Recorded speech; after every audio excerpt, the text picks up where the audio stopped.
नमस्कार। स्वागत है आपका न्यूज लॉन्चर पर। मैं हूं अशोक वानखेड़े, लेकर आया हूं आपका अपना कार्यक्रम द एक्सरे।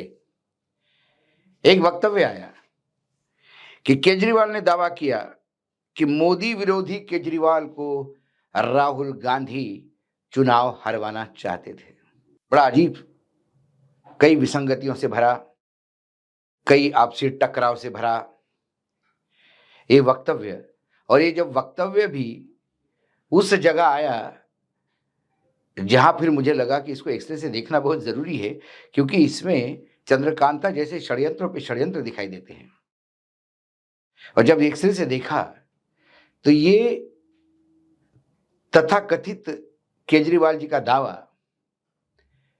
सामना शिवसेना का जो मुखपत्र है उसके संपादकीय में छापा, और उसके संपादक संजय राउत है।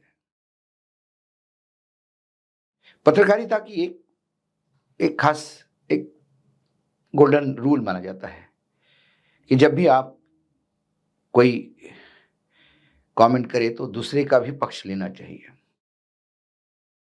हम भी सरकार पे कमेंट करते हैं, लेकिन सरकार का दूसरा पक्ष सरकार के प्रेस रिलीज या उनके दिए हुए वक्तव्य से ही मिलता है। यहां ये जो लेख लिखा गया है, ये केजरीवाल जी के साथ हाल ही में दिल्ली में आदित्य ठाकरे मिले। आदित्य ठाकरे केजरीवाल से मिले। आदित्य ठाकरे की जो केजरीवाल से बातचीत हुई, उस बातचीत के आधार पर यह लेख लिखा गया। केजरीवाल ने क्या आदित्य को बताया, वो आदित्य ने सही माना। वो उन्होंने संजय राउत को बताया, और संजय राउत को लगा कि इतना बड़ा, मतलब इंडिया गठबंधन के अंदर ही ऐसा एक स्लीपर सेल बैठा है बीजेपी का, राहुल गांधी, जो बीजेपी को जितवाना चाहता है और केजरीवाल को हरवाना। उसके बाद ये पूरे लेख का लिखान हुआ। बात ये हुई कि आदित्य ने कहा कि आपका कांग्रेस के साथ गठबंधन होता तो बात कुछ अलग होती, क्योंकि बीजेपी का जो वोट परसेंटेज है दिल्ली में वो 45.56% है। आम आदमी पार्टी का 43.57% है। 2% का फर्क है। और यहां कांग्रेस 6.34% वोट लेके गई। यदि ये दोनों वोट एक हो जाते तो यकीनन वहां आम आदमी पार्टी सत्ता में आती है। सीट वाइज भी देखा जाए तो करीब करीब 14 सीटें ऐसी हैं जहां आम आदमी पार्टी कांग्रेस की वजह से चुनाव हारी, या बीजेपी को वहां विजय मिली। स्वयं केजरीवाल भी नई दिल्ली सीट से जितने वोटों से हारे, उससे ज्यादा वोट, थोड़े ज्यादा वोट संदीप दीक्षित ले गए। यदि वो वोट जुड़ता तो केजरीवाल जीत जाते। ये अरिथमेटिक है। लेकिन उन्होंने जो आगे ब्यौरा दिया कि दिल्ली में गठबंधन नहीं होगा, इसकी नींव जो है वो हरियाणा चुनाव से डली थी। केजरीवाल ने कहा कि मैं जेल में था। उसके बाद राहुल गांधी ने हमको सूची मांगी, साथ में लड़ना है। मैंने भी अपनी टीम को कहा कि किसी भी हालत में हमको कांग्रेस का साथ देना है। जब साथ में लड़ने की बात तय हुई तो हमने 14 सीटों की सूची दी। राहुल जी ने कहा कि हम आपको 6 सीटें दे पाएंगे। आगे केसी वेणुगोपाल से बात करने के लिए कहा। केसी वेणुगोपाल ने कहा कि हम आपको 4 सीटें दे पाएंगे। आप बावरिया जो इंचार्ज है हरियाणा के, उनसे जरा टच में रहिए। बावरिया जी के पास जब गए तो हमको पता पड़ा कि वो बावरिया जी ने कहा 2 सीटें देंगे। फिर चड्डा, राघव चड्डा जो हरियाणा देख रहे थे, वो मेरे पास आए जेल में मिलने। हमने कहा 2 ही सीट सही, लेकिन 2 ही सीट पे हम लड़ेंगे। फिर जब 2 सीट के लिए हम राजी हो गए तो बात ये हुई कि आप हुड्डा जी से मिलिए। और हुड्डा जी ने हमको 2 सीटें वो दी जो भाजपा बहुल क्षेत्र था, भाजपा का गढ़ था, तो हमारा हारना तय था। तो इसके बाद फिर हमने अपनी रणनीति करके अपना चुनाव वहां लड़ा, और वहीं हम कांग्रेस के खिलाफ लड़ने लगे। दिल्ली में जो हरियाणा की टीस थी वो यहां निकाली गई।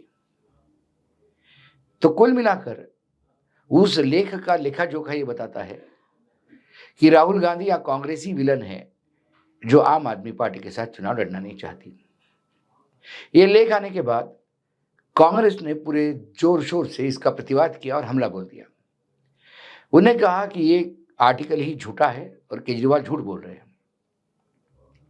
असल में लोकसभा जब साथ में लड़े, अब लोकसभा चुनाव के नतीजों के बाद आम आदमी पार्टी के नेता और एक मंत्री गोपाल राय, उन्होंने खुद ही अनाउंस कर दिया कि अब आम आदमी पार्टी अपने बलबूते पे चुनाव लड़ेगी। उनका आरोप था हम पे कि हमने हरियाणा में उनकी मदद नहीं की, इसलिए उन्होंने कहा कि दिल्ली में 70 सीटों पे हम अपने बलबूते पे चुनाव लड़ेंगे। सबसे पहले घोषणा उन्होंने की दिल्ली में, सबसे पहले दिल्ली की सूची आम आदमी पार्टी ने घोषित की 3-3 महीने पहले। तो वहां कांग्रेस को गठबंधन का कोई स्कोप ही नहीं छोड़ा। जब आप स्वयं ही करते तो फिर आप दिल्ली में बड़े थे, हम आपको बोलते कितनी सीट दे रहे हैं। हरियाणा में आपका वजूद 2 सीट का था तो 2 सीट बोली गई थी। बाकी किसने क्या कहा, इसके बारे में बहुत सारे क्लेम्स और डिस्क्लेम्स हैं। कुल मिलाकर संजय राउत का यह कहना है कि इंडिया गठबंधन है क्या। इंडिया गठबंधन में यदि लोग आपस में लड़ते रहे तो फिर इंडिया गठबंधन ही खत्म हो गया। और फिर इंडिया गठबंधन खत्म हो गया क्योंकि वही से ही बहुत सारे नेता है, ममता बनर्जी है, उमर अब्दुल्ला ने तो ट्वीट करके कहा था कि दिल्ली के नतीजों के बाद कि आपस में लड़ोगे तो ऐसा ही होगा, इंडिया गठबंधन समाप्त हो गया है। ममता कहती है इंडिया गठबंधन खत्म हो गया, उमर अब्दुल्ला कहते हैं इंडिया गठबंधन खत्म हो गया, केजरीवाल जी कहते हैं इंडिया गठबंधन खत्म हो गया, अखिलेश जी कहते हैं इंडिया गठबंधन खत्म हो गया। तो फिर इंडिया गठबंधन का क्या रहा। इसी के बाद इसके पहले संजय राउत ने भी ललकार के धमकाते हुए कहा था यदि इंडिया गठबंधन अब टूटा तो फिर कभी बन नहीं पाएगा। लगातार सभी लोग कांग्रेस को विलन बनाने के लिए प्रयासरत है, लेकिन सही मायने में इंडिया गठबंधन को पलीता कौन लगा रहे हैं।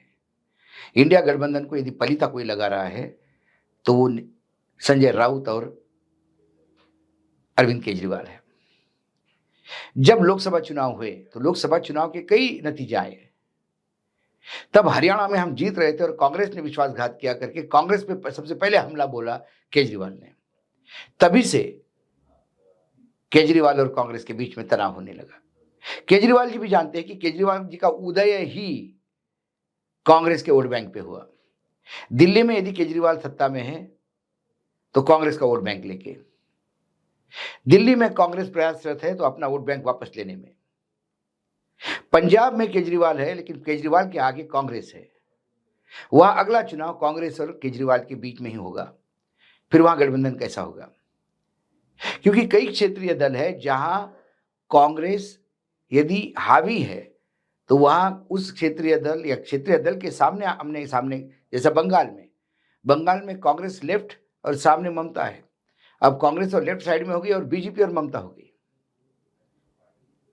तो कुल मिलाकर कई जगह कांग्रेस के विधानसभा में, लोकल बॉडीज इलेक्शन में कई जगह पे अपने अपने इंटरेस्ट होते हैं। लेकिन बार बार संजय राउत आज नहीं, संजय राउत का दोगला चेहरा तब सामने आता है कि एक तरफ आप राहुल गांधी और कांग्रेस को कोसते हो, दूसरी तरफ आप उसी राहुल गांधी के साथ मिलकर प्रेस कॉन्फ्रेंस करते हो और उस प्रेस कॉन्फ्रेंस में हमारे नेता राहुल जी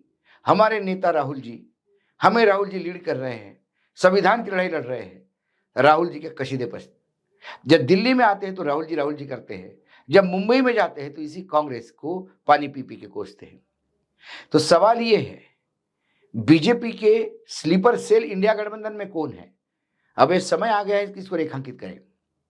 गुजरात में भी विधानसभा में आम आदमी पार्टी ने कांग्रेस का वोट खाया, तो कांग्रेस को यदि अपना वोट बैंक संभालना होगा या वापस लाना होगा तो उनको आम आदमी पार्टी के खिलाफ ही लड़ना होगा।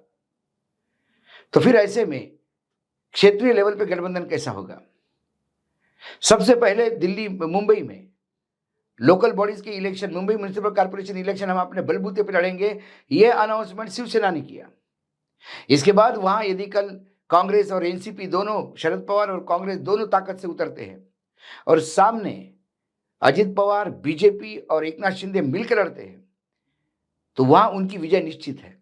उसके बाद फिर विधवा विलाप होगा सामना में कि कांग्रेस ने और शरद पवार ने चुनाव हरवाया। अभी हाल ही में दिल्ली में मराठी साहित्य सम्मेलन 21 तारीख से शुरू होने वाला है।